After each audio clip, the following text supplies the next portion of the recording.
दोस्तों, legal and legal में एक बार फिर से आपका स्वागत है। डोमेस्टिक वायलेंस एक्ट जब से आया है तब से पुरुषों की परेशानियां और ज़्यादा बढ़ गई हैं। छोटी छोटी बातें डोमेस्टिक वायलेंस के तहत कवर हो जाती हैं और जिसका खमियाजा पुरुषों को भुगतना पड़ता है। जिस समय डोमेस्टिक वायलेंस एक्ट लाया गया उस समय जस्टिस काटजू द्वारा एक टिप्पणी की गई थी, वो उस कानून को जस्टिफाई करने के लिए थी या उन्होंने उसकी एक आलोचनात्मक टिप्पणी की थी, चाहे जैसे भी उसको समझिएगा, मतलब उनका आदेश का हिस्सा नहीं था, लेकिन उन्होंने ओपन कोर्ट में कहा था कि अब समय यह आ गया है कि पत्नी जैसा कहे आप वैसा कीजिए। अगर आप अपनी खैरियत चाहते हैं, पत्नी कहे बैठ जाओ तो बैठ जाइए, खड़े हो जाओ तो खड़े हो जाइए। इस तरह का उन्होंने एक कॉमेंट किया था और ये सच भी साबित हुआ। देखने में यह आया कि पत्नियों द्वारा पहले से ही 498 का मिसयूज खूब किया जा रहा था, ऊपर से डोमेस्टिक वायलेंस एक्ट। लेकिन हाल ही में दिल्ली उच्च न्यायालय द्वारा 11 अगस्त 2023 को एक निर्णय दिया गया है जो पतियों को थोड़ा सा राहत देने वाला है, जिसमें दिल्ली उच्च न्यायालय ने कहा है यदि कोई पत्नी पति से उसके माता पिता को छोड़कर अलग रहने का आग्रह करती है तो यह भी क्रूरल्टी माना जाएगा और इस आधार पर वह तलाक की डिग्री फाइल कर सकता है और तलाक ले सकता है।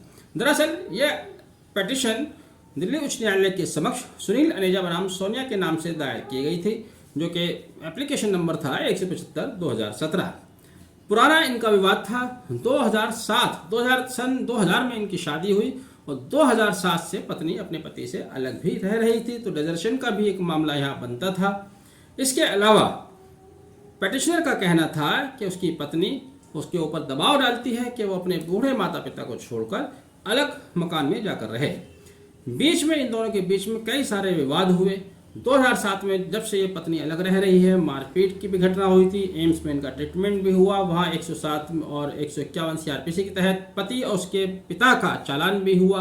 बाद में समझौता हो गया, पत्नी ने जो एलिगेशन लगाए थे दहेज के, प्रताड़ना के, उन एलिगेशन को वापस ले लिया। 2013 में पत्नी ने दोबारा उस फाइल को खोलना चाहा, वुमेन सेल के सामने शिकायत की गई थी, लेकिन वो अपने आरोपों को सिद्ध नहीं कर पाई।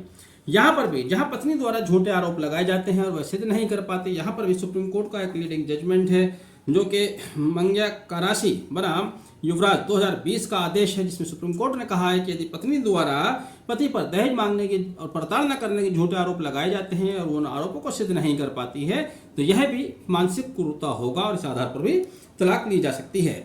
इसी तरह से सुप्रीम कोर्ट ने राकेश रमन बनाम कविता में भी कहा था कि लंबे समय से यदि पत्नी पति से अलग रहती है, पति पत्नी से अलग रहता है तो ये डिजर्शन की श्रेणी में आएगा। यहाँ पर वर्तमान केस में पत्नी 2007 से पति को छोड़कर अपने माता पिता के साथ रह रही है।